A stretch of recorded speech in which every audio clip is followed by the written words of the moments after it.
have a training program, but there's more than one pathway. There's no one solution to all of this. There's multiple ways. And so we have a lot of independence, and it's working out really well for them. Part of the apprenticeship program is we help subsidize the pay for that student, earn while you learn. A big important part that I love that Kyle said too is, in addition to the hands-on training, we put both a mentor and the student through personal and professional development.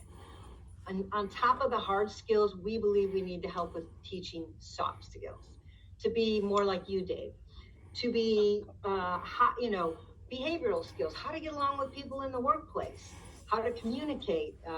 We're teaching some financial literacy, and the students love it. And so does the mentor. So teamwork's a big part of it, because we believe in the culture around it. So. Wow. I mean, what a mission. One of the things I truly appreciated, Mary, about you and your program is, like, we were just talking with Carly over in Australia, and they're referred to as panel beaters over there, which has a super negative connotation of a very rough industry, right? It's a panel beater. It's like a certified panel beater. It's like that doesn't go hand in hand. You've kind of coined the terminology of a collision engineer, right? And that's exactly what this is. Like, this is we're taking this to a whole new plane, a whole new level. And I applaud you for that. What can we do to help support your initiative as an industry, as shops? How can we help participate and drive this mission forward of finding and training new people for our industry? Yeah, it is, we coined it engineering because, again, for my naive eye, I went, this is so complex. They need that technology and engineering skill to repair these cars. We need, from a shop perspective, we want more to participate with us in apprenticeship programs. We'd love people to send us thoughts on what schools might be a good pick for them. Is there some out there? Marketplace. There's who? We have 6 schools right now. I've got 12 schools that reached out over the last 3 weeks that are interested in participating. So we'll vet all of them. There's criteria for the school, but we'll work through all of that. The education is such a critical part of this. And so many of these schools have been neglected by U.S. government, no funding, very little updated curriculum. And so our goal is to update the educational system, that side of it. But go to our website, beacollisionengineer.org. It gives you tons of information about participating, schools, shops, student information, or just call me and bring some bananas. Bring some bananas. Mary, you're always an inspiration. Thank you for all you do for all of us. Keep up the great work. We appreciate you. Thank you. Great, thank you. Appreciate it. So happy hour now? Happy hour. Okay. Thanks, Mary. More positive, right? That's it. We're on a positive trip. Thank you. Dave, what do we got next? Well, you know what? Speaking of education, right? Our next guest is from Norwalk High School. He's a high school instructor, right? So a few weeks ago, I was talking with a friend of mine, Liz Stein, who you know, right? Yeah. And told me about this guy, right? Said this guy is a critical piece to the success of our industry. He's doing things, out there that I think are revolutionary. He's a teacher. In some countries, that is the most prized occupation that there is, right? Training young minds. Yeah. He was recent, and I didn't appreciate him when I was younger, but Ken was featured in an article, right, in Fender Bender magazine. It was titled "Getting Alpha Students into Collision Repair." So everybody, please join me in welcoming the awesome automotive instructor from Norwalk High School in California, Ken Cook. Southern California in the house. I see you got no shortage of shirts. No shortage of shirts. That's correct. Greatness. You gotta look great first. So thank you for having me here. We talked about engaging students. Let's face it. Nationally, there's a crisis. The crisis is entry-level employees in the collision repair industry. And so we've been very grateful to the Collision Repair Education Foundation, CREF, They filled a huge void. Okay. They recognized the problem, decades before anybody else did. They identified, specifically what are the areas of need, and they've been supporting it. We've been doing everything on our end to do everything behind that. Now, I always hear, recruitment, numbers, and obviously that's essential. I don't have that issue. I have 200 students, Dave, 200 students. I have 5 classes of 38 each. So that poses its own challenges, right? But that's a good number because sometimes more is more. The reality is, though, and I realized this over the last 5-6 years, I'm not producing collision repair technicians. I'm producing graduates. I'm producing kids that are going on to other things. But true collision repair technicians, my students aren't glued to it like they used to be, say, 10 years ago. And I thought, well, what is it? Is collision repair changing? Am I changing? Am I not relevant anymore? And then I realized the students are there. They're going to other programs. So in California, we're really big on medical bio, engineering, these really sexy trades. A mom hears, oh, my son's going to become an engineer. Oh, mijo. Good. What part of California is Norwalk? Los Angeles. Okay. So our demographic is typically, it's still blue collar. They value labor. They value hard work. But when a mom hears biomedical, mijo, that's for you. When she hears, engineering, that's for you. Or if you hear collision, maybe that sounds nice. But collision engineering.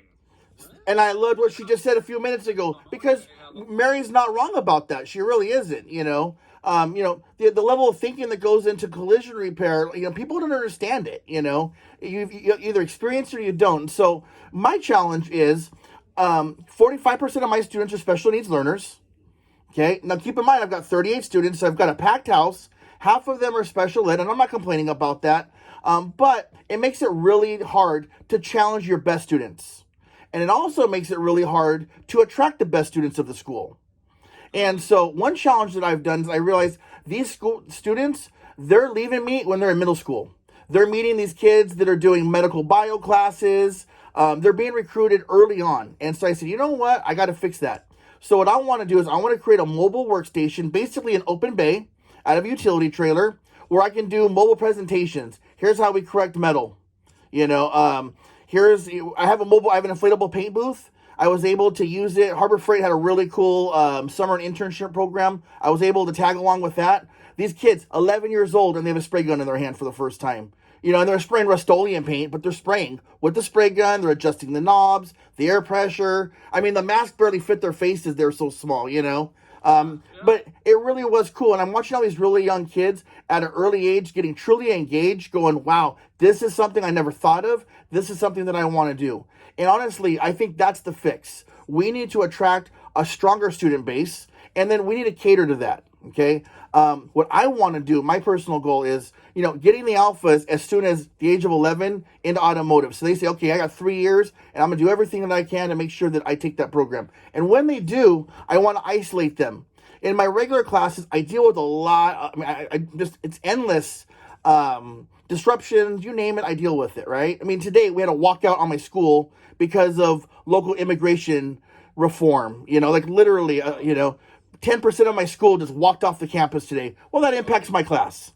There's no way around it. What I want is one class of just true alphas, kids that are dedicated to joining the automotive industry, and literally our ability to travel will be much faster. I feel like I'm always in the slow lane when I teach because I'm dealing with all these constant little fires that are around me. I just want to get, my boss is actually on board with it. He's a true visionary. Dr. David Olea, this guy, he gets it. Talk to me more about how you do this, because you've got some elite students. Yep. Right, and you've still got some of the slower learners. So it's like, how do you make sure that everybody gets a chance to learn from you? So everybody gets to stay in my class in the other 4 classes, but I'm going to have one class in particular, and because it's discriminatory by nature. I'm looking to create one alpha class, but there's a way around it. I'm going to make it a Skills USA class because I'm also a Skills USA advisor. You must be a Skills USA student.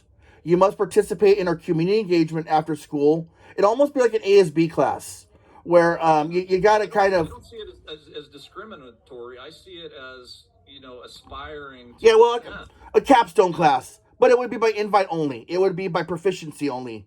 And it would target a specific demographic. That's why I feel like it's kind of discriminatory in nature. I'll be honest with you. I love my special ed kids.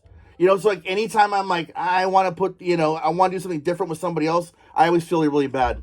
I'm not sure. I wasn't one of those back in high school. Yeah. I wouldn't be here today if it wasn't for a high school instructor. No, I agree. For me, it was a college level instructor. So, it's been a great journey. We've had a lot of success through Skills USA. We're an active member, 10 years. We've received their Models of Excellence Award, which is the highest award that Skills USA offers in the nation. I believe I'm the only collision repair instructor to ever receive it, let alone that many times. Because we talk about career readiness, college readiness. Well, what about community readiness? What after, when you get your career? What are you doing with your life? Are you voting? Are you participating in your kids' activities? Are you helping to coach, soccer? Those are the things that I think a lot of people miss. And those are things that I really try to promote. I'm a veteran of the armed forces. Service is just, I'm a Kiwanis president here in Norwalk. I'm the Key Club advisor, which is kind of crazy. Usually it's a female advisor, but here you got this big burly Key Club advisor.